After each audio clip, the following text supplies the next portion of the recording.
करण्याची आवश्यकता आहे. त्याने केवळ भक्तिमय सेवेचे नियम पुन्हा एकदा आपल्या जीवन स्वीकारले पाहिजेत आणि हेच त्याच्या शुद्धीकरणाकरता पुरेसे आहे. वैष्णव संप्रदायाचे हेच खरे रहस्य आहे. तर वैष्णव संप्रदायामध्ये एखाद्याकडून चूक झाली, जसं आपण पाहतो श्री चैतन्य महाप्रभूंच्या लीलेमध्ये भट्टाहारी जे होते त्यांच्याद्वारे छोटा हरिदास जे आहे त्यांचं भ्रम ते तेवढे भ्रमित झाले आणि ते भट्टाहारीच्या पाठीमागे निघून गेले. तर त्यावेळेस चैतन्य महाप्रभू तिथे गेले आणि चैतन्य महाप्रभू त्याच्या शिखेला पकडलं आणि त्यांना परत घेऊन आले आणि परत ते जे आहे ते भक्तिमय सेवेत लागले. आणि त्यानंतर जेव्हा चैतन्य महाप्रभूंना वाटलं की त्यांच्या मनामध्ये कुठेतरी काहीतरी स्त्रीचा विचार आहे, त्यानंतर चैतन्य महाप्रभूंनी त्यांना सांगितलं की तुम्ही इथून निघून जा. आणि त्यानंतर छोटा हरिदास जे आहे त्यांनी आत्महत्या केली. पण त्यावेळेस सर्व जे भक्तगण जे आहेत हे छोटा हरिदासांसाठी प्रार्थना करत होते. सर्व भक्तगणांना वाटत होतं की छोटा हरिदासांना ही अशा प्रकारची पनिशमेंट मिळायला नको होती. त्यांना जे आहे भगवंतांची कृपा मिळावी आणि त्यासाठी त्यांनी अशी व्यवस्था केली जेणेकरून त्यांना चैतन्य महाप्रभूंचा संग मिळेल. तर सांगण्याचं तात्पर्य आहे की वैष्णव संप्रदायामध्ये एखाद्याकडून काही चूक झाली तर त्या चुकीसाठी त्याला प्रायश्चित्त म्हणून जसा काही म्हणजे एखाद्याचा धर्म परिवर्तन करण्याचा प्रयत्न केला. म्हणजे ह्याच्या आधी जेव्हा मुघलांनी आक्रमण केलं होतं, त्यावेळेस ते मुसलमानांच्या अंगावरती काहीतरी पाणी टाकायचे आणि धर्म परिवर्तन झालं म्हणून सांगायचे. असे मुसलमान जे आहेत ते ब्राह्मणांच्या अंगावरती पाणी टाकायचे आणि तुमचं धर्म परिवर्तन झालंय वगैरे. आणि त्यावेळेस ते काही स्मार्त ब्राह्मण होते. ते त्यांना म्हणायचे की तुम्ही निघून जा. आणि जर तसं करायचं नसेल तर मग त्यांना भयंकर अशी तपस्या द्यायची त्यांना. आणि त्यांना काहीतरी गरम तूप प्या किंवा तुम्ही जे आहे ते अशी एवढ्या एवढ्या तीर्थांमध्ये जाऊन स्नान करून या. असं काहीतरी भयंकर अशी त्यांना यातना होईल असं काहीतरी द्यायचं. तर अशा प्रायश्चित्ताची भक्तांसाठी गरज पडत नाही. पण त्या भक्ताने काय करणं गरजेचं आहे हे अतिशय महत्वाचं. त्याने पुन्हा अतिशय जास्त तीव्रतेने आपल्या भक्तिमय सेवेमध्ये लागणं गरजेचं आहे. तर त्यामुळे चुका ह्या होत असतात. पण त्या चुकांचं परिवर्तन जे आहे ते म्हणजे त्या भक्ताने तीव्रतेने भक्तीच्या सेवेमध्ये लागलं पाहिजे. पण असं नसायला की हा आज चूक केली. आज मी काही मुलांशी बोलत होतो, नवीन मुलं आली होती आणि त्यातला एक जण म्हणत होता की प्रभु जी मैंने कल अगर जाके कुछ मांस खा लिया, दारू पी लिया, कुछ और कर लिया और फिर कल जाके दूसरे दिन मैंने हरे कृष्णा का जप कर लिया, तो प्रॉब्लम क्या है? मैं पाप कर लिया और फिर दूसरे दिन पुण्य कर लिया। बहुत सारा मंदिर गया, सब भगवान को प्रणाम किया, सेवा किया, भगवान का जो है नाम का जप कर लिया, तो हो गया ना मेरा काम। मैंने जितना पाप किया था वो धुल गया। तो मग त्याला समजून सांगावं लागलं की तसं नसतं बाबा. जे काही पाप केलंय त्याचा संचय होतो, जे काही पुण्य आहे त्याचाही संचय होतो आणि त्याचं जे आहे ते फळास लागण्यासाठी वेळ लागतो आणि ते फळास येतं. आपणही पाहिले प्रारब्धमध्ये त्या गोष्टीवर फळास येतात. त्यामुळे एखाद्या वेळेस जर नकळत चूक झाली, मग ते भयंकरच्या भयंकर ही गोष्ट असू शकते. त्यामुळे भगवंत अपिच्छेसु दुराचार म्हणतात. अतिशय दुराचार जरी झाला, पण त्या गोष्टी वारंवार होऊ नये हे फार महत्वाचं आहे. जर वारंवार होत असेल तर ती ऍक्सिडेंटल सीन किंवा एक काहीतरी नकळत झालेलं पाप नाहीये. हे त्याला इनफॅक्ट असं म्हटलं जातं की त्या व्यक्तीने प्रॉपर योग्य प्रकारे प्लॅनिंग करून केलेलं पाप आणि त्या पापाचं प्रायश्चित्त, त्या पापाचं फळ त्याला भोगावं लागणार आहे. नाहीतर मग असं आज मी भक्ती करतो, आज हरे कृष्णाचा जप करतो आणि उद्या ते धुवून टाकतो. आणि मग त्यामुळे 7वा नामपराध जो आहे तो तोच आहे की नाम के बल पर पाप करणं. म्हणजे मी आज भगवंताचं नावाच्या मध्ये एवढी शक्ती आहे की कसलंही पाप नाश करणार येते. पापाचं पाप समूळ नाश करून टाकतं. पण त्याचा अर्थ असा नाही की भगवत नामाचा उपयोग जो आहे हा पाप धुण्यासाठी करायचा. तर त्यामुळे आपण ह्या सर्व गोष्टीतून पाहतो चैतन्य महाप्रभूंच्या लीलेमधून भरपूर उदाहरणं आहेत. त्याच्यामध्ये चैतन्य महाप्रभूंनी अशा प्रकारे भक्तांवरती कृपाही केलेली आहे. त्यांना माफही केलेलं आहे कारण त्यांची तीव्रता पहा. पण त्याचा अर्थ असा नाहीये की आपण वारंवार चुका करत राहू आणि वारंवार हरे कृष्ण केलं की सगळं काही मिटलं. हे चुकीचं आहे. हा नामापराध आहे आणि नाम अपराध जो आहे हा पापापेक्षा खूप पटीने भयंकर आहे. त्यामुळे त्या अपराधापासून मुक्त राहणं, त्या अपराधापासून सांभाळून आपल्याला राहणं अतिशय गरजेचं आहे आणि आपल्याकडून असं बऱ्याच वेळा होतं. त्यामुळे त्या गोष्टीची काळजी घेणं गरजेचं आहे. हरे कृष्ण प्रभूजी, दंडवत प्रणाम. दंड थांबा की. हा प्रभूजी, आता हे अजाणतेपणे जे पाप होतं आपल्याकडनं, तर समजा आता आपण हे म्हणजे आता हे आपण धान्य वगैरे साफ करतो प्रभूजी, त्याच्यात ते किडे असतात, ते मारले जातात किंवा काय, किंवा अजाणतेपणे आपल्याकडून दाबले जातात काय, तर ते पाप आपल्याला लागतं का प्रभूजी? हे बघा, वयाच्या 5 वर्षानंतर आणि विशेष करून मनुष्य शरीरामध्ये कळत किंवा नकळत झालेलं जे पाप आहे, जाणतेपणाने किंवा अजाणतेपणाने झालेलं जे पाप आहे त्याचं फळ हे आपल्याला भोगावं लागणार आहे. आणि त्यामुळेच आपल्या नॉलेजमध्ये, आपल्या जाणकारीमध्ये आपल्याला जेव्हा माहिती की 4 नियमांचं पालन करायचं आहे, ते नाही केलं तर आपल्याकडून पाप होणार आहे, किंवा त्याच्या व्यतिरिक्तही दुसऱ्यांना त्रास देणे, फसवणूक करणे, अशा ज्या काही गोष्टींमुळे आपल्याला पाप लागणार आहे, या सर्व गोष्टी आपल्याला माहिती आहेत. आणि 5 वर्ष का म्हणलं? कारण 5 वर्ष किंवा पशु का म्हटलंय? कारण त्यांना ज्ञान नसतं. आणि त्यांना ज्ञान नसणं, ते अज्ञानामध्ये असतात, त्यामुळे त्यांना पाप लागत नाही. पण त्याच्या व्यतिरिक्त 5 वर्षानंतर प्रत्येक व्यक्ती योग्य वाईट, चांगलं चुकीचं, चांगलं त्याबरोबर सुख, हे पाप आणि पुण्य ह्या गोष्टी समजू शकतो. आणि त्यामुळे त्यांना पाप हे लागणार आहे. आणि आपण जेव्हा जाणून बुजून काही चुका करतो, त्याचा भयंकर आपल्याला त्रास होणार आहे. पण जेव्हा रस्त्याने चालतोय, पायाखाली कोणीतरी काहीतरी चिरडलं जातंय, भाजी बनवताना काहीतरी, शिजवताना काहीतरी, किडे-मकोडे, कितीतरी असे सूक्ष्म जीवाणू आहेत, ते आपल्याकडून मारले जात आहेत. तर त्या आपण आपण ते जैनांची तत्वज्ञान तर वापरायचं नाहीये, की तोंडाला मास्क लावा, पाठीला झाडू लावा, पायात चप्पल घालू नका, असं ते आपल्याकडून होणार नाही, आपल्याला करायचंही नाही. तो तपस्या मार्ग आपला नाहीये. आपला मार्ग हा भक्ती मार्ग आहे. तर ही ही जी नकळत अज्ञानतेमध्ये, अजाणतेमध्ये झालेले जे पाप आहेत, त्यासाठी आपण जेव्हा हरे कृष्ण मंत्राचा जप करतो, कारण आपण तिथे असा विचार नाही केला, की हे पाप मी आता करतोय आणि मग मी हरे कृष्णाचा जप करून धुवून टाकणार आहे. किंवा हरे कृष्णाचा जप करताना सुद्धा आपला आपली ही वृत्ती नसावी, की हां, माझ्याकडून जे अजाणतेने जे पाप होते ते धुवून टाकण्यासाठी मी जप करतो. जप जो आहे, हा फक्त केवळ एकच मार्ग आहे, की मला राधा-राणी, कृष्ण मला तुमच्या सेवेत लावा. पण हा जप करत असताना कृष्णाची नावाची महिमा इतकी आहे, कृष्णाच्या नावाचे महत्त्व इतकं आहे, की आपण अजाणतेने जे आपल्याकडून झालेलं पाप आहे, त्याचा नाश होतो. त्यामुळे त्याची भीती बाळगू नका, की आपल्याकडून त्या झालेल्या पापाचा आपल्याला त्रास होणार आहे. दुसरी आणखी एक महत्त्वाची गोष्ट, की भक्तांनी पाप आणि पुण्य आपल्याला फिकीरच ठेवायची नाहीये. आपल्याला काय करायचंय, भक्तिमय सुकृती गोळा करायची आहे आणि आपल्याला आपल्याकडून कसल्याही प्रकारचे अपराध न व्हावेत याचा पूर्णपणे प्रयत्न करायचा आहे. आपल्यासाठी ते भयंकर आहे. म्हणजे आपल्याकडून भक्तिमय सुकृतीचा नाश नाही झाला पाहिजे. त्याचबरोबर आपल्याकडून कसल्याही प्रकारचे अपराध नाही झाला पाहिजे, जेणेकरून आपल्या भक्तीचं नाश होईल. त्याच्या व्यतिरिक्त अजाणतेने, ह्या जसं तुम्ही उदाहरण दिलं, की धान्य साफ करताना किंवा कुकिंग करताना पायाखाली चिरडतात. ही जी पापं होतात, त्याचं फळ आपल्याला त्याचं फळ जे आहे, हे हरे कृष्णाचा जप करत असताना त्याचं फळ निघून जातं. पण त्याचं फळ निघावं म्हणून जप नाही करायचा. तो अपराध झाला. त्या अपराधापासून वाचणं आपल्याला फार गरजेचं आहे. ठीक आहे? शुभांगी कुमारी माताजी. हरे कृष्ण प्रभूजी, दंडवत प्रणाम. हो. अजून कोणाला काही प्रश्न आहे? ठीक आहे, पुढे वाचूयात. व्यावहारिकदृष्ट्या सांगायचे तर आध्यात्मिक चेतनेपर्यंत पोहोचण्यासाठी 3 मार्ग सांगितले आहेत. या 3 प्रकारांना कर्म, ज्ञान आणि भक्ती असे म्हटले जाते.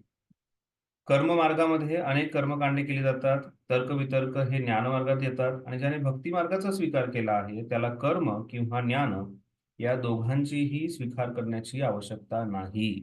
हे अतिशय महत्वाचं आहे. भक्ती मार्गांना कुठल्याही प्रकारचा ध्यान, धारणा, समाधी, कर्मकांड, कर्ममार्ग, सकाम कर्म, निष्काम कर्म, कुठल्याही प्रकारचं बाकी काहीही स्वीकारायची गरज नाहीये. भक्ती मार्गात सांगितलेलं जी विधी आहे, त्याचं व्यवस्थितपणे पालन करायचंय आणि त्या गोष्टीचं पालन केल्यानंतर आपण नक्कीच या सर्व गोष्टीतून बाहेर पडणार आहोत. तर त्यामुळे जे कर्ममार्ग आहे, कर्मयोग असो किंवा कर्मकांड असो किंवा ज्ञानमार्ग असो किंवा अष्टांग मार्ग असो, भक्ती मार्गाचा जो व्यक्ती आहे, जे वैष्णव आहेत, ते ह्या मार्गांच्या काही पाठीमागे जात नाहीत. ते फक्त भक्ती मार्गाचं, भक्तियोगाचं पालन करतात. यापूर्वीच हे स्पष्ट करण्यात आले आहे, की शुद्ध भक्तिमय सेवा ही कर्म आणि ज्ञान यांच्या स्पर्शापासून पूर्णपणे अलिप्त असते. भक्तिमय सेवेमध्ये तर्कवितर्क आणि कर्मकांड यांचा गंधही असू नये. जसं काही भक्त आहेत, त्या सांगतात किंवा तुम्ही अमुक-अमुक ठिकाणी गेल्यानंतर तुम्हाला जसं बरं काही जणांना पुत्रप्राप्ती, संतान प्राप्ती होत नाही. मग त्यांना सांगितलं जातं, की तुम्ही अमुक-अमुक ठिकाणी जाऊन तिथे यज्ञ केलं, पूजा केली, अभिषेक केला, तर तुम्हाला संतान प्राप्ती होईल. किंवा आता रिसेंटली काही एक भक्त आहेत, ते सगळ्यांना म्हणतात, की तुम्ही अमुक-अमुक वराह भगवंतांचा अभिषेक केला, तर तुमच्या जमिनीचे, तुमच्या घराचे, तुमच्या जीवनातले जे काही अडचणी, शरीराचे प्रॉब्लेम सगळं दूर होतं. तर हा जो आहे, हा नकळत कर्मकांड आहे. ठीक आहे, तुम्ही वराह भगवंतांना शरणागत जाताय, त्यांचा अभिषेक करताय, पण तुम्ही कशासाठी करताय? हे तुमची भौतिक लाभासाठी केलेली गोष्ट आहे. आणि त्यामुळे विष्णूकडे जाऊन कर्मकांड करण्यात काही अर्थ नाही. विशेष करून भक्ताने. जेव्हा आपण म्हणतो अवश्य रक्षो कृष्ण, कृष्ण सर्व प्रकारे आपलं रक्षण करणार आहे. आणि तेच कृष्ण आपल्याला योग्य त्या गोष्टी देणार आहेत. जेव्हा आपण भक्तिरसामृत शिकतो त्यावेळेस हा विश्वास असणं फार गरजेचं आहे की भगवंत माझ्यासाठी जे योग्य आहे ते करतायत, भगवंत माझे हितचिंतक आहेत, भगवंत माझं रक्षण करणार आहेत. हा विश्वास जो आहे हा आपला दृढ होणं फार गरजेचं आहे. हा विश्वास दृढ होत नसेल तर आपण जे काही भक्तिमय कार्य करत आहोत ते काहीतरी फळ प्राप्तीसाठी करतो, आणि फळ प्राप्तीसाठी करतोय म्हणजे कर्मकांडाच्या पाठीमागे लागले. त्यामुळे पाप आणि पुण्याचं कसल्याही प्रकारच्या फळाची अपेक्षा भक्त करत नाहीत. भक्त कसल्याही प्रकारची अपेक्षा न ठेवता आश्लिष्यवा पादरताम पिनष्टुमाम, भक्त जेव्हा ही प्रार्थना करतो त्यावेळेस सांगतो की भगवंत मला तुम्हाला जसं वापरायचं, मारो भी राखो भी जो इच्छा हो तुम्ही, तुम्हाला मला जवळ करायचंय, आलिंगन द्यायचंय की तुम्हाला मला लाथ मारायची, तुम्ही जसं तुम्हाला करायचं तुम्ही करू शकता, मी तुम्हाला पूर्णपणे शरणागत झालेलो आहे. आणि त्यामुळेच भगवंत जेव्हा सांगतात की माझ्याकडून माझी तुमच्याकडून काय अपेक्षा आहे, सर्व धर्मान परित्यज्य माम एकम शरणम व्रज, मला एकट्याला शरण येणे हे माझ्याकडून माझी अपेक्षा आहे. त्यामुळे सर्व धर्मामध्ये या सर्व गोष्टी येतात, मग ते ज्ञान कर्म सिद्धी प्राप्तीकडे तपस्या योग ह्या सर्व गोष्टी तर आहेतच आहे, कर्मकांडही आहे.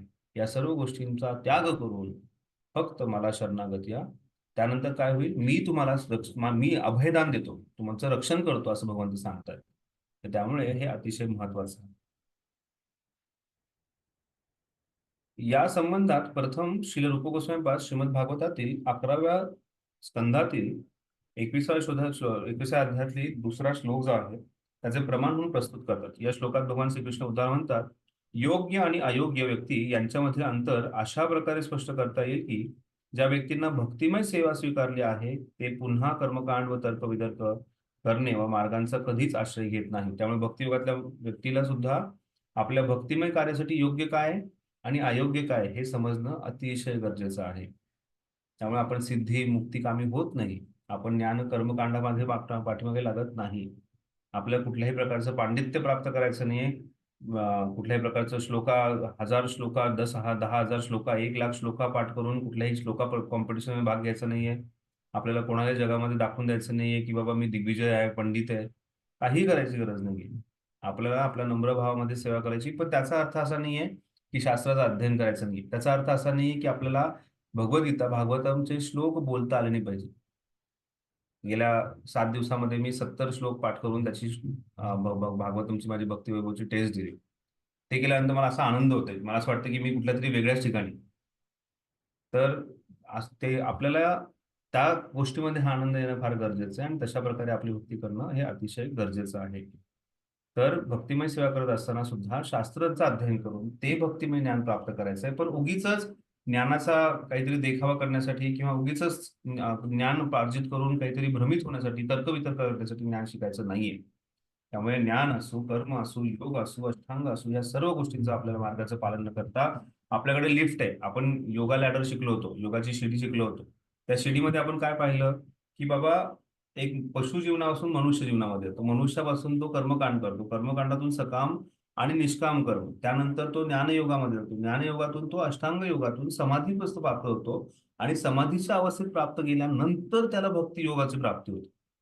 भगवंतांच्या कृपेने, चैतन्य महाप्रभूंच्या कृपेने आणि प्रभुपादांच्या कृपेने आपल्याला काय प्राप्त झालंय, आपल्याला लिफ्ट मिळाली, एलिव्हेटर आहे आपल्याकडे, बटन दाबलं की आपण डायरेक्ट वरती जातो.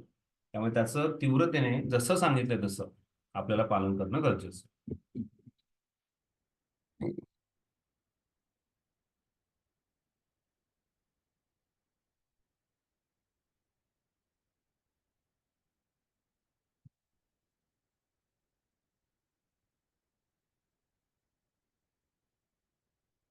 पुढे पहिल्या स्कंदातील 5व्या अध्यायातील 17 श्लोकामध्ये पुष्टी करण्यात आली आहे. नारद मुनी सांगतात व्यासदेवांना, जो मनुष्य स्वधर्माचा त्याग करून साक्षात भगवान हरी यांच्या चरणकमलांचा आश्रय स्वीकारतो त्याचे अधिक अनिष्ट होत नाही आणि सर्व परिस्थितीत तो सुरक्षित राहतो असतो. यदा कदाचित कुसंगतीमुळे त्याचे भक्ती मार्गातून पतन झाले अथवा भक्तीची साधना पूर्ण करण्याआधीच त्याचा अकाली मृत्यू झाला तरी त्याला त्याची हानी होत नाही. त्यामुळे भक्ती मार्गामध्ये कसल्याही प्रकारची हानी नाहीये. कसल्याही म्हणजे कसल्याही प्रकारची हानी नाहीये, हा विश्वास कसल्याही प्रकारचा लॉस नाहीये. त्यामुळे भक्ती मार्ग जो आहे हा आपल्याला नेहमी श्रेयस्कर असणार आहे, नेहमी आपल्याला मदत करणार आहे. जो मनुष्य कृष्ण भावनेविना वर्णाश्रम धर्माचे पालन करतो त्याला मनुष्य जीवनाचा यथार्थ लाभ प्राप्त होत नाही. या श्लोकाचे तात्पर्य असं की जर जे बद्धजीव इंद्रियतृप्तीच्या कार्यामध्ये अतिशय उतावीळपणे रत आहेत, त्यांना माहीत नसते की ही पद्धती त्यांना कधीही भौतिक संसर्गातून मुक्त करू शकणार नाही आणि या प्रक्रियेचे फळ म्हणून त्यांना पुन्हा पुन्हा जन्ममृत्यूच्या चक्रामध्ये अडकून राहावे लागणार आहे. श्रीमद भागवताच्या 5व्या स्कंदात ऋषभदेव आपल्या पुत्रांना म्हणतात, ज्या व्यक्ती सकाम कर्मामध्ये गुंतून गेलेल्या आहेत त्यांना पुन्हा पुन्हा जन्म मृत्यूचा स्वीकार करावा लागणार आहे. पुनरपि जननम पुनरपि मरणम पुनरपि जन्मे जठरे शयनम इह संसारे भवदुस्तारे कृपया पाहे वाहे मुरारी. काय सांगतात इथे शंकराचार्य की हे जे भौतिक जगत आहे, यह संसार आहे भव, एकदम भयंकर आहे अतिशय. आणि इथे काय आहे, पुन्हा पुन्हा त्या व्यक्तीला जन्म घ्यावा लागणार आहे आणि पुन्हा पुन्हा ह्या भव संसारात जे दुस्तर आहे, अतिशय भयंकर आहे, त्याच्यात अडकून राहावं लागणार. आणि त्यामुळे काय कर, तू तू भगवंतांचं भजन कर. भज गोविंदम भज गोविंदम भज गोविंदम मूढमते, हे मूर्ख तू गोविंदाचं भजन कर. अशा प्रकारे इथे आपल्याला बाकीचे बी आचार्य, बाकीचे सुद्धा आचार्य हे सांगतात की आपल्याला या भौतिक संसारात राहून कसल्याही इंद्रिय भोगाच्या पाठीमागे लागायचं नाहीये किंवा कामनेने, कुठल्याही भौतिक कामनेने जगायचं नाहीये. आपल्याला सर्वात महत्वाची गोष्ट आहे ती म्हणजे भगवंत वासुदेवांवरती आपल्याला त्यांचा आश्रय घ्यायचा आहे. जोपर्यंत त्या व्यक्ती वासुदेवाविषयी प्रेम विकसित करीत नाही तोपर्यंत त्यांची प्राकृतिक नियमांच्या कठोर बंधनापासून सुटका होणे शक्य नाही. म्हणून आपण असेही समजू शकतो की जो मनुष्य आपल्या वर्ण आणि आश्रमात अनुसरून असलेली सर्व कर्तव्य अगदी व्यवस्थितपणे पार पाडित आहे, त्याला जो पूर्ण पुरुषोत्तम वासुदेवांविषयी प्रेम विकसित करीत नाही तो आपले आयुष्य व्यर्थ घालवित आहे. तर एखादा म्हणत असेल मी ब्राह्मण आणि ब्राह्मणाचे सर्व कार्य करतो, क्षत्रिय क्षत्रियाची कार्य करतो, वैश्य शूद्र आपली आपली कार्य करतायत, ब्रह्मचारी ब्रह्मचारी म्हणून कार्य करतोय, पण हे सर्व करत असताना तो आपला मनुष्य जन्म व्यर्थ करत घालवत आहे. कारण त्याचा जो सार आहे किंवा त्यानंतर त्याची पुढची पायरी जी आहे तो चढतच नाहीये, ती म्हणजे भगवंतांना शरणागत जाणं. तर ही अतिशय महत्वाची गोष्ट आहे, हे आपल्याला समजून घेणं गरजेचं आहे. कोणाचा काही प्रश्न आहे आतापर्यंतच्या चर्चेवर?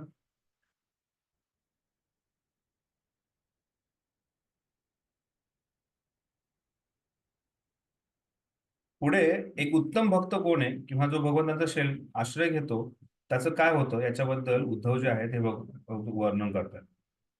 श्रीकृष्ण जे आहे ते उद्धवाला सांगतात 11:11:32 मध्ये, प्रिय उद्धव, जो मनुष्य पूर्णपणे शरणागत होऊन केवळ माझा आश्रय घेतो, माझ्या उपदेशांप्रमाणे वागतो आणि सर्व विहित कर्तव्याचा त्याग करतो, तो प्रथम श्रेणीचा मनुष्य आहे. म्हणजे आपल्याला फर्स्ट क्लास व्हावं, फर्स्ट क्लास मार्क्स मिळावेत म्हणून आपले पूर्ण प्रयत्न असतात. आपण प्रत्येकाने म्हणावं की हा हा जो वैष्णव आहे तो एकदम उत्तम श्रेणीचा आहे, फर्स्ट क्लास डिवोटी.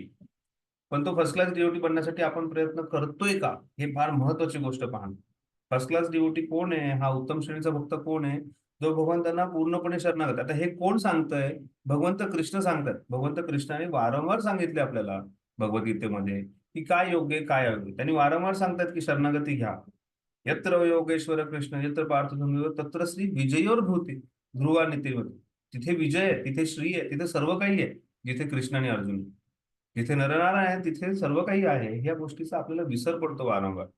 त्यामुळे वारंवार या गोष्टीची आठवण देऊन वारंवार आपल्याला स्वतःला तयार केलं पाहिजे की मला फक्त आणि फक्त भगवंत श्रीकृष्णांना शरणागत जायचं, मला दुसरं कुठेही शरणागत जायचं नाहीये. मग देवी आल्या की मग घटस्थापना करा, गणपती आले की मग गणपतीची स्थापना करा आणि गणपतींना प्रार्थना करा, देवा सुख करता दुःख हरता वार्ता वेदनाची, माझ्या जीवनामध्ये खूप काही वार्ता आहेत वेगवेगळ्याच्या सुख आणि दुःखाच्या, मग त्या दुःखाची वार्ता दूर कर, मला भरपूर सुख प्राप्त होऊ दे. वैष्णव याची काहीही प्रयत्न करत नाही. तर त्यामुळे अतिशय महत्वाची गोष्ट आपल्याला समजणं की आपल्याला फक्त आणि फक्त कृष्णावरतीच आश्रित व्हायचंय, दुसरीकडे कुठेही जाऊन आश्रय घ्यायची गरज नाहीये. आणि सर्वात महत्वाची गोष्ट भगवंत स्वतः सांगतात, म्हणून ही सांगतो मी. भगवंत सांगतात की माझ्या उपदेशानुसार वागा आणि केवळ माझा आश्रय घ्या. हे भगवंतांनी सांगितलं. जो व्यक्ती फक्त पूर्णपणे शरणागत होतो, माझा आश्रय घेतो आणि दुसरी गोष्ट माझ्या उपदेशावर वागतो आणि सर्व विहित कर्तव्यांचा त्याग करतो, तो प्रथम श्रेणीचा मनुष्य आहे. मग आपल्यापैकी आपण म्हणू शकतो ठीक आहे, मग आम्हाला प्रथम श्रेणी नको, आम्हाला सेकंड श्रेणी चालेल. सेकंड श्रेणीमध्ये चालतं ना बाकीचं सगळं केलेलं. थोडीफार थोडीफार एन्जॉयमेंट केली, थोडीफार थोडं थोडं थोडंफार काही काही भक्त असतात असे दिव्य कि प्रभु जी मैं कार्तिक महीने में 1 महीने के लिए वृंदावन जा रहा हूँ। वाह बढ़िया, 1 महीना वृंदावन क्या करेंगे? कुछ नहीं प्रभु जी, वो 400 माला बचा हुआ है तो वो कंप्लीट करने का प्लान है। क्या? ऐसे आहे म्हणजे त्यांनी 400 माळा बऱ्याच दिवसाच्या मोजून ठेवल्या, नोंद करून ठेवली. वा म्हणलं उत्तम, नोंद करून ठेवली. रोजच्या 16 माळा होत नाही, त्यातल्या बऱ्याचशा माळा राहिल्या म्हणून नोंद करून ठेवली. असे ह्या भक्तीला काहीही उपयोग नाहीये. नित्यम भागवत सेवा सांगितली, रोजचा भागवत होतोय का? रोज माझ्याकडून सकाळी उठणं होऊन जप होतोय का? रोज मी जो आहे हा भगवंतांना शरणागती जाण्यासाठी काहीतरी एखादी पायरी, एखादी तरी काहीतरी स्टेप घेतोय का? हे पाहणं फार गरजेचं आहे. दुःखद गोष्ट आहे की आपण ह्या गोष्टीकडे दुर्लक्ष करतो. आपण प्रयत्न करतो म्हणजे आपल्यापैकी म्हणजे बऱ्याच वेळा हा प्रयत्न आपल्याकडून होतो. तुमच्या की काही जणांचा होत नसेल किंवा सर्वांचाही होत नसेल. पण माझ्या बँकेमध्ये आज किती आले? 1000 आले का? त्याच्यात 2000 कसे करू? कुठे इन्व्हेस्ट करू? जेणेकरून जास्त मिळतील? काय प्राप्त करू? कसं करू? एक माझं स्टुडंट आहे. त्याने स्टॉकमध्येच करिअर केलेलं आहे आणि तो स्टॉकमध्येच असतो. तर त्याचा सकाळचा जो 10 वाजल्यापासून 3-4 वाजेचा जो वेळ आहे, तो एवढा इंटॉक्सिकेटेड असतो.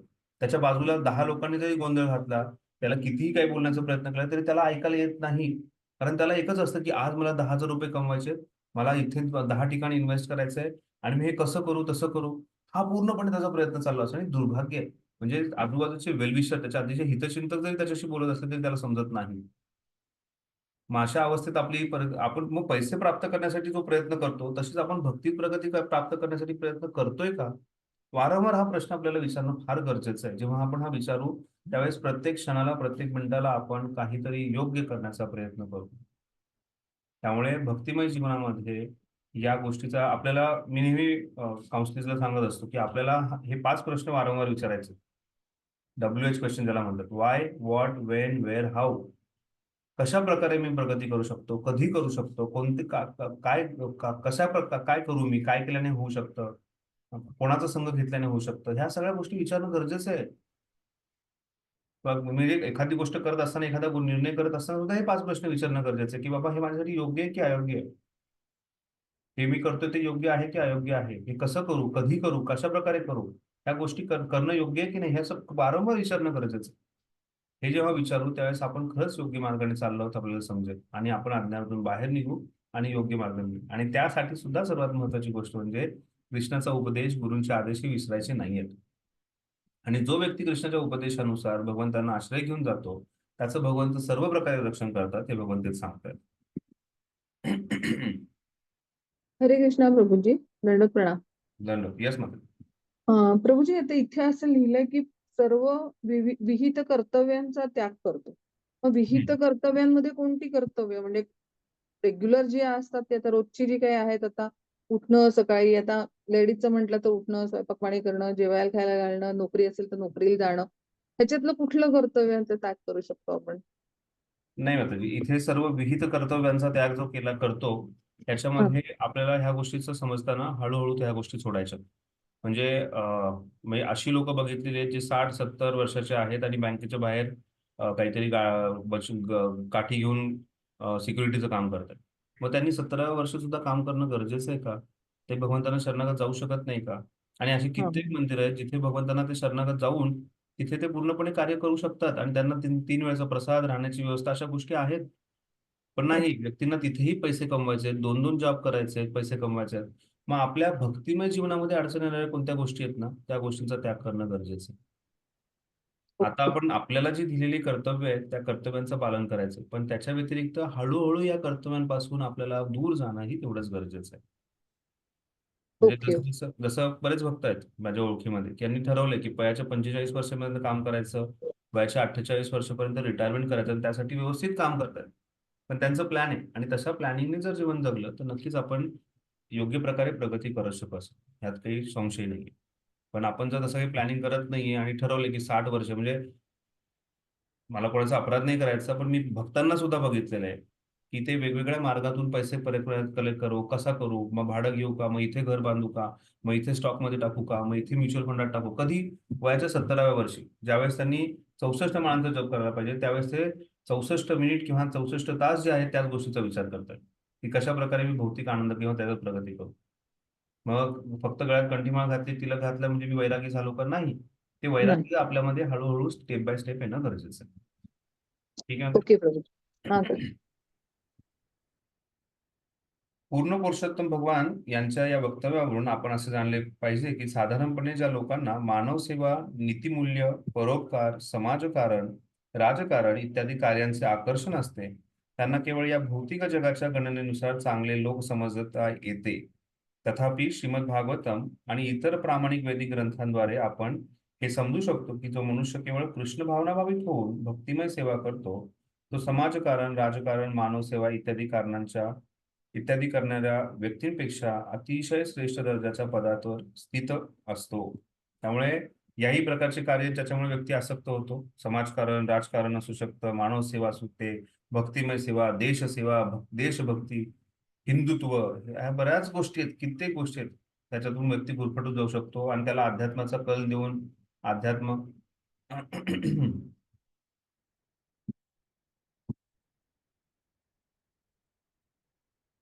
It sound like you might have switched to different language. त्यामुळे अशा प्रकारे ह्या गोष्टींपासून आपल्याला आसक्त व्हायचं नाहीये. पण इथे प्रभुपाद खूप छान गोष्ट सांगतायत की जो भक्त आहे, जो कृष्णावरती पूर्णपणे आश्रित आहे, तो या सर्व व्यक्तींपेक्षा कित्येक पटीने श्रेष्ठ कोटीचा भक्त आहे, किंवा श्रेष्ठ स्थितीवरती स्थित आहे. त्यामुळे आपण ज्या ठिकाणी आहोत, आपलं सौभाग्य आहे की आपण ह्या कुठल्याही गोष्टीत गुरफटलेलं नाहीये. कारण अशा कित्येक लोकांच्या संपर्कामध्ये येतो मी, आणि ही लोक जे आहेत त्यांना कितीही समजून सांगितलं की भगवंत कृष्ण कोण आहेत आणि त्या कृष्णाला शरणागत जाणं किती गरजेचं आहे, ते सर्व गोष्टी ऐकतात, स्वीकारायलाही तयार आहेत. पण ते देशभक्ती सोडायला तयार नाही, ते समाजकारण सोडायला तयार नाही. त्यांना मानव सेवा प्रमुख वाटते आणि माधव सेवा महत्वपूर्ण वाटत नाही, कितीही समजून सांगितलं तरी. म्हणजे ते मी ब्रह्मचार्यांना आम्ही नेहमी उदाहरण देत असतो की ब्रह्मचर्य जो आहे हा वयाच्या 30 वर्षापर्यंत पूर्णपणे त्याच्यात परिवर्तन होऊ शकतं. आणि त्यामुळेच ब्रह्मचारी आश्रम जॉईन केल्यानंतर विशेष ट्रेनिंग होते पहिले 5, 7, 8, 10 वर्ष, की जेणेकरून एक जसा ओला बांबू असतो, तो ओला बांबू पूर्णपणे वागतो आणि त्याच्यापासून काहीतरी बास्केट बनवू शकतो, त्याच्यापासून बऱ्याच काही गोष्टी करू. पण जसा तो ओला बांबू जो आहे हा कडक होतो, त्याच्यानंतर तो वाकवला तर तुटतो तो लगेच. तर तशी आपली परिस्थिती वयाच्या 30 वर्षापर्यंत, 35 वर्षापर्यंत जास्तीत जास्त परिवर्तन होतं. त्यानंतर परिवर्तन करणं आपल्यालाही अवघड जातं आणि दुसऱ्यांनी परिवर्तन करायला गेलं की तो मोडतो आणि भयंकर प्रकारे मोडतो. ते अशा लोक आहेत त्यांच्यामध्ये कितीही गोष्टी समजल्या, कितीही कानावरती. आता एक व्यक्ती गेले 2 वर्षापासून माझ्या प्रत्येक प्रोग्रामला असतो आणि तो त्याला नेहमी म्हणजे न चुकता वेळेवरती येणार, हरे कृष्ण कीर्तन करणार, नामजपही करण्याचा प्रयत्न करतोय, पण तरीही त्याला देशभक्ती प्रथम आहे आणि त्यानंतर कृष्णभक्ती. 2.5 वर्षामध्ये मी कित्येक वेळा सांगितलं असेल की देशभक्तीपेक्षा कृष्णभक्ती महत्वाची आहे. तरीही त्या व्यक्तीच्या ती गोष्ट त्याच्या बाकीच्या सगळ्या गोष्टी, कृष्णलीला आवडते, सगळ्या सेवा करायला तयार आहे, सगळं ते, पण देशभक्ती प्रथम, देश प्रथम. हे असं तो कडक बांबू आहे आणि मी आणखीन काही करण्याचा प्रयत्न केला तर तो तुटणार आहे. त्यामुळे हे दुर्भाग्य आहे. त्यामुळे हा जो ग्रंथ आहे हा आपल्यासाठी अतिशय महत्वाचा ग्रंथ आहे. हे आपल्या जीवनाची ही जी पुस्तिका आहे, ही पुस्तिका ह्याच्यानुसार आपल्या एका वैष्णवासाठी, गौडीय वैष्णवासाठी ही पुस्तिका अतिशय महत्वाची. भक्ती म्हणजे काय हे ह्या ग्रंथातून कळणार आहे. या ग्रंथातच सांगितलंय की जे उत्कृष्ट भक्त काय, त्यांनी भक्ती कशी केली आहे, भक्तीचा मार्ग कसा आहे आणि भक्ती मार्गाचा आपल्याला फायदाही कसा होणार, या सर्व गोष्टी समजून सांगून रूप गोस्वामीपादांनी आपल्यासाठी एक गाईड म्हणू शकतो किंवा आपल्यासाठी एक परफेक्ट मॅन्युअल दिलेलं आहे भक्तिमय जीवनाच्या गोष्टीमध्ये पुढे प्रगती करण्यासाठी. पुढे वाचूयात आपण. हे मत श्रीमद भागवताच्या 11व्या स्कंधातील 5व्या अध्यायातील 41व्या श्लोकामध्ये स्पष्टपणे स्थापित करण्यात आले आहे. करभाजन मुनी राजा निमीला म्हणतात, हे राजन, जो मनुष्य आपल्या वर्णाश्रम धर्माचा त्याग करून सर्वतोभावे भगवान मुकुंदाच्या चरण कमलांची शरणागती पत्करतो, तो इतर कोणाचाही ऋणी राहत नाही. हे महत्वाचं गोष्ट, जो भगवंतांचा पूर्णपणे चरण कमलांना शरणागती पत्करतो, तो इतर कोणाचाही ऋणी राहत नाही. तसेच ऋषी मुनी पितर इतर जीव, कुटुंब किंवा समाजप्रती त्याचे काहीही कर्तव्य उरत नाही. पापमुक्तीकरिता त्याला पंचयज्ञ करण्याचेही प्रयोजन राहत नाही. केवळ भक्तिमय सेवा करून तो सर्व प्रकारच्या ऋणांपासून मुक्त होतो. हे आपलं सौभाग्य आहे. हे आपण ह्या सर्व ऋणांतून पूर्णपणे मुक्त होऊ शकतो पण त्यासाठी पूर्णपणे श्री श्री राधा वृंदावन चंद्र श्री श्री राधा कुंज यांच्या चरण कमलाला जपून पकडणं गरजेचं आहे. भगवंत मी तुमचा पूर्णपणे शरणागत भक्त आहे, तुम्ही जे सांगाल तुम्ही जे कराल ते ह्या गोष्टीवरती विश्वास ठेवून तो पुढे जातो आणि फक्त भगवंत श्रीकृष्णांनाच शरणागत जातो. आणि असा भक्ताला मग बाकी कुठल्याही प्रकारचे त्याच्या जीवनामध्ये ऋण नाहीये. याचा मतिमार्थ असा की एखाद्याचा जन्म झाल्याबरोबरच त्या अनेकांचा ऋणी होतो. तो साधू संतांचा ऋणी होतो, कारण त्यांनी लिहिलेले शास्त्र ग्रंथ त्यांचा तो लाभ घेतो. उदाहरणार्थ व्यासदेवांनी लिहिलेल्या ग्रंथाचा आपण सध्या लाभ घेत आहोत. श्रील व्यासदेवांनी आपल्याकरता सर्व वेद लिहून ठेवले आहेत. व्यासदेवांच्या लिखाणापूर्वी वैदिक शास्त्र केवळ ऐकली जात असत आणि शिष्य सर्व मंत्र ऐकून पाठ करीत असत. त्यानंतर व्यासदेवांना वाटले की आपण सर्व वेद लिहून ठेवावेत, कारण कलियुगातील लोकांची स्मृती अतिशय क्षीण झालेली आहे आणि आध्यात्मिक गुरूंनी दिलेला उपदेश त्यांच्या लक्षात राहणं फार कठीण आहे. म्हणून त्यांनी आपल्या सर्वांकरिता ग्रंथरूपाने पुराण, वेदांत, महाभारत, श्रीमद भागवतम या रूपाने सर्व वैदिक ज्ञान देऊन ठेवले आहे. त्यानंतर शंकराचार्य, गौतम मुनी, नारद मुनी यांच्यासारख्या अनेक ऋषीमुनींचे आपल्यावरती ऋण आहे, कारण आपण त्यांच्या ज्ञानाचा लाभ घेत आहोत. त्याचप्रमाणे आपण आपल्या पितरांचे ऋणी आहोत, कारण त्यांच्यामुळे आपल्याला एक विशिष्ट कुटुंबात जन्म घेतला आहे. त्यामुळे आपल्याला अनेक लाभ प्राप्त झाले. आपण त्यांची संपत्तीही प्राप्त करतो, म्हणून आपल्याला आपण पितरांचे ऋणी आहोत. त्याकरिता त्यांच्या मृत्यूनंतर त्यांना पिंड किंवा प्रसाद अर्पण करीत असतो. त्याचप्रमाणे आपण सर्वसाधारण जनसामान्यांचे तसेच आपले आप्त मित्र, गायी आणि कुत्र्यांसारखे सेवा करणारे पाळीव पशु इत्यादींचेही ऋणी आहोत. आपण देवी देवता, आपले प्रिय ऋषीमुनी, पशु समाज यांचे ऋणी आहोत आणि योग्य प्रकारे या सर्व सेवा करून आपण या सर्वांच्या ऋणापासून मुक्त झाले पाहिजे. तथापि आपण जर भक्तिमय सेवा करून केवळ पूर्ण पुरुषोत्तम भगवान श्रीकृष्णांची शरण घेतली तर आपण त्यांच्यापैकी कोणाचेही ऋणी राहत नाही आणि तसेच इतर कोणाचेही ऋण चुकवण्याची दायित्व आपल्यावरती राहत नाही. तर हे अतिशय महत्वाचा प्रश्न आहे, महत्वाची गोष्ट आहे. आता याच्यातून नक्कीच प्रश्न उद्भवले असेल भक्तांना, कारण पितृपंधरवडा होऊन पितृपक्ष जो आहे त्याची वेळ काहीच दिवसापूर्वी झालेला आहे. त्याचनंतर बऱ्याच वेळा श्राद्ध होतं, पिंडदान होतं, गयाला जायचं, प्रयागला जायचं, अशा वेगवेगळ्या प्रकारे भक्त जातात, तिथे वेगवेगळ्या प्रकारचे कार्य करतात, जेणेकरून जे पित्र आहेत त्यांना शांती प्राप्त व्हावी, त्यांचा उद्धार व्हावा, अशा सगळ्या गोष्टींचा विचार केला जातो. तर ही गोष्ट आपण कशी समजू शकतो? प्रल्हाद महाराज जे आहेत ते सांगतात, त्यांना नारद मुनी सांगतात की जो कोणी भगवंतांचा भक्त झालेला आहे त्याच्या 21 कुळांचा पूर्णपणे उद्धार झालेला आहे. आता उद्धार म्हणजे ते भगवतधामात जातात का, ब्रह्ममध्ये जातात का, परमात्म्यात जातात का? नाही. उद्धार म्हणजे त्यांना लगेच मनुष्य जन्म प्राप्त होतो आणि भक्तिमय मार्गाचा त्यांना भक्ती मार्ग करण्याचा त्यांना संधी मिळते. त्यामुळे त्या अशा प्रकारे त्या 21 कुळांचा उद्धार होतो.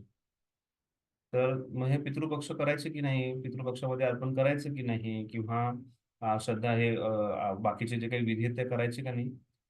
तर गृहस्थ जीवनामध्ये असताना ह्या विधी कराव्यात.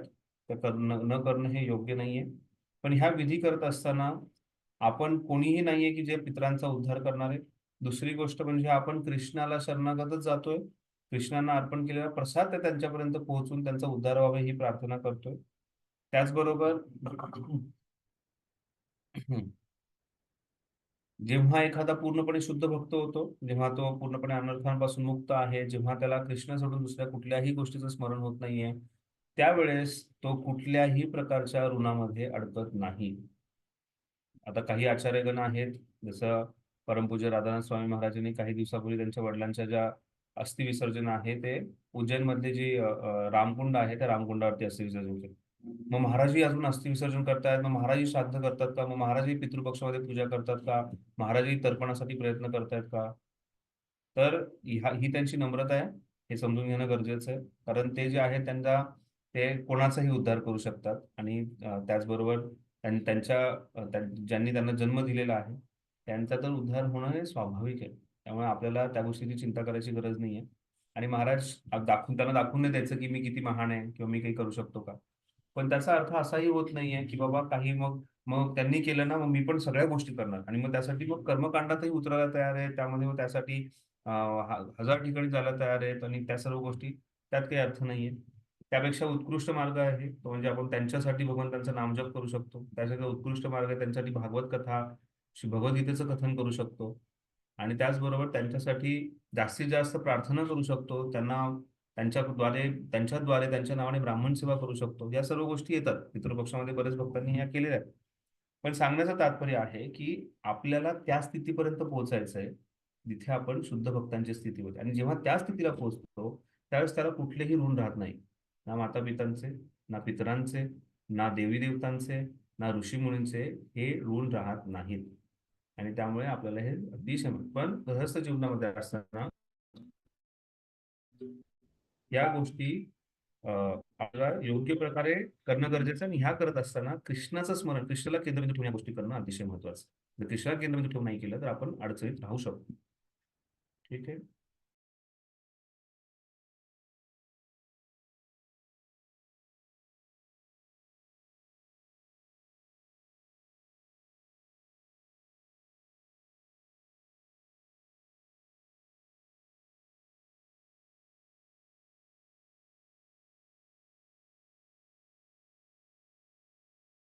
कोणाचा काही प्रश्न आहे या चर्चेवरती? ही महत्वाची चर्चा आहे. काही कोणाला अडचण आहे, प्रश्न आहे?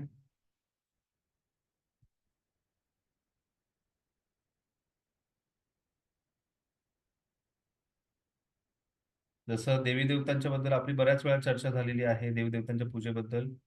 तसे आणखी पितरांबद्दल कोणाला काही विचारायचं आहे? ठीक आहे, आपण पुढे वाचूया.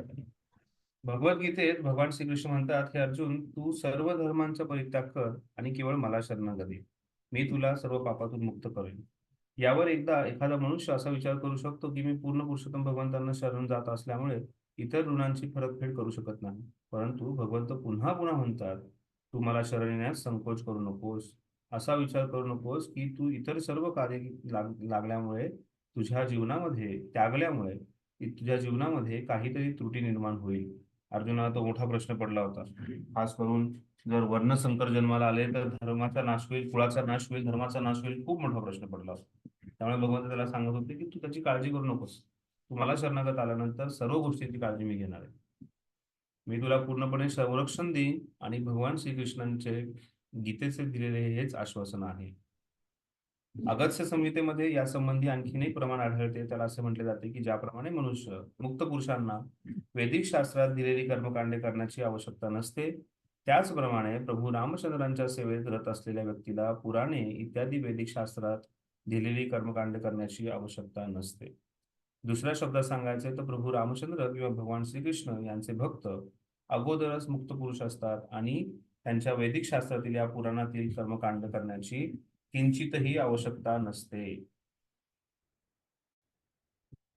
त्याचप्रमाणे श्रीमद भागवतात करभाजन मुनी राजा निमीला सांगतात, हे राजा, ज्या व्यक्तीने देवी देवतांची पूजा सोडून आपली सर्व शक्ती पूर्ण पुरुषोत्तम भगवंतांच्या सेवेत केंद्रित केलेली आहे, तो भगवंतांना अतिशय प्रिय आहे. त्यामुळे जर यदा कदाचित त्याच्या हातून निषिद्ध असे काही कार्य घडले तर त्याला त्याकरिता प्रायश्चित्त करण्याची आवश्यकता नसते.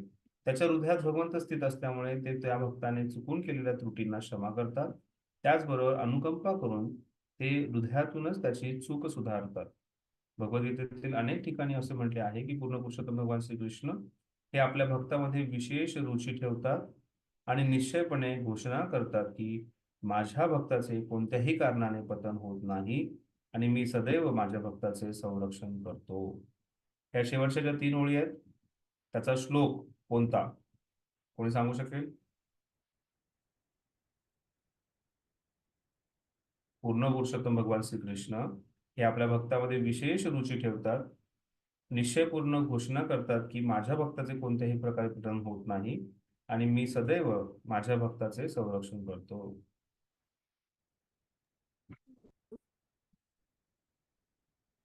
आठवतं अहं कोणाला? त्वां स्वरूपापेभ्यो मोक्षयिष्यामि मा शुचः योगक्षेमवहाम्यहं योगक्षेमवहाम्यहं तो श्लोक. पूर्ण बघा श्लोक प्रभूजी. नक्की लक्षात दे, योगक्षेम तो आहे. हरे कृष्ण. अजून एक श्लोक आहे, अजून कोणाला आठवतोय? हा. ठीक आहे. हम सर. गुरुवारी जो क्लास असणार आहे त्या गुरुवारच्या क्लासमध्ये तो श्लोक कोणता आहे हे प्रत्येकाने मला सांगायचं. ठीक आहे. आता आपण इथे विराम देऊया. इथून पुढे जे आहे हे भक्तिमय सेवा करण्याचा मार्ग म्हणजे वैधी साधना भक्ती जे आहे त्यातले जे 64 अंग जे आहेत त्या 64 अंगाची चर्चा करण्यात आलेली आहे आणि त्याच्यानंतर आणखी त्यात हे समजून सांगितल्यानंतर त्याची विशेष चर्चा या गोष्टी ज्या आहेत कृपया हे पुढचे जे अध्याय आहेत हे वाचून घ्या कारण हा अध्याय 6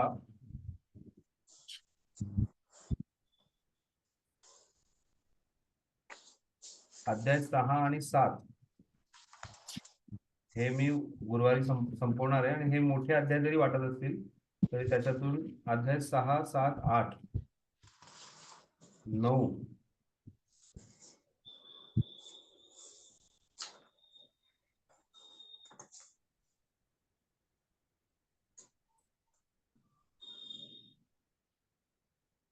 त्यानंतर 10,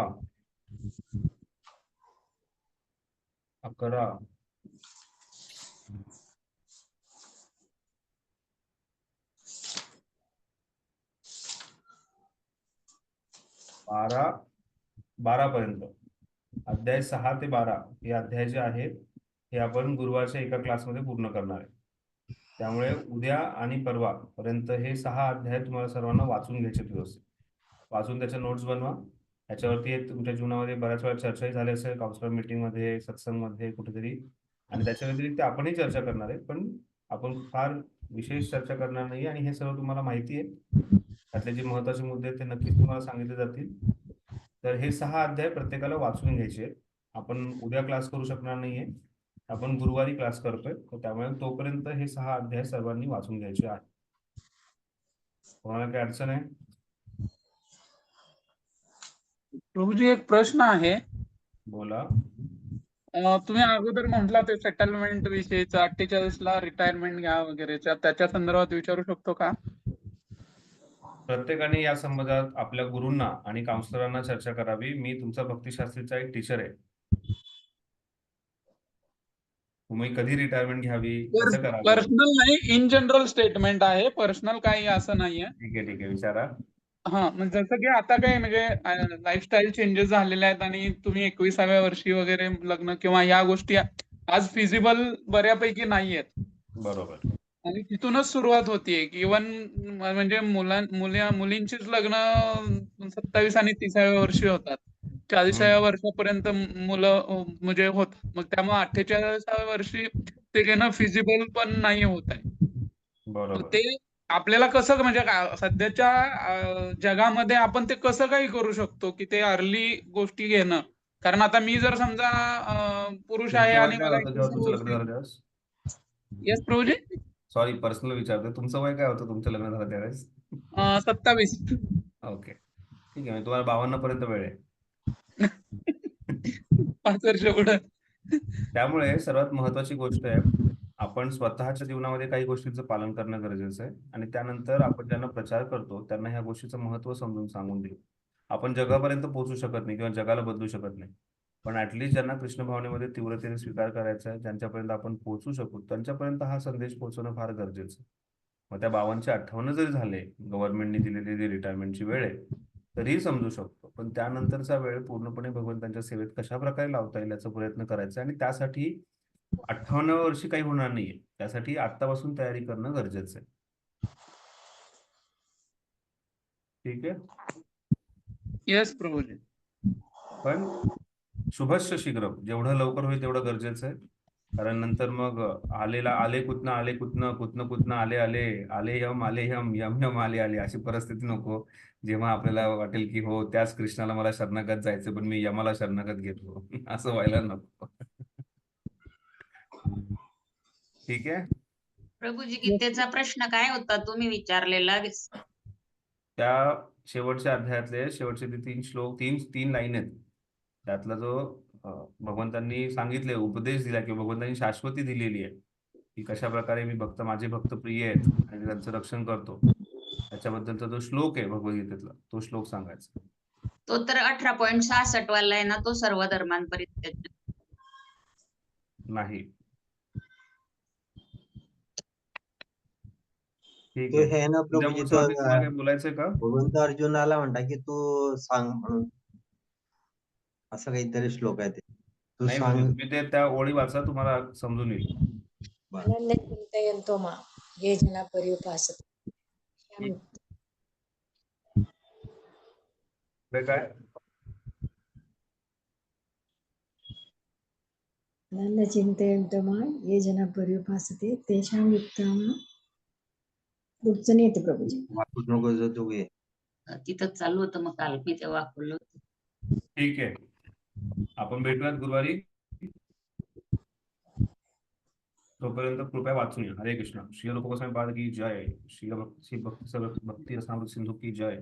श्रील प्रभुपाद की वस्तु जय. प्रभू हरे की जय. आमच्या गुरूंची जय. घरातलं करून टाकली.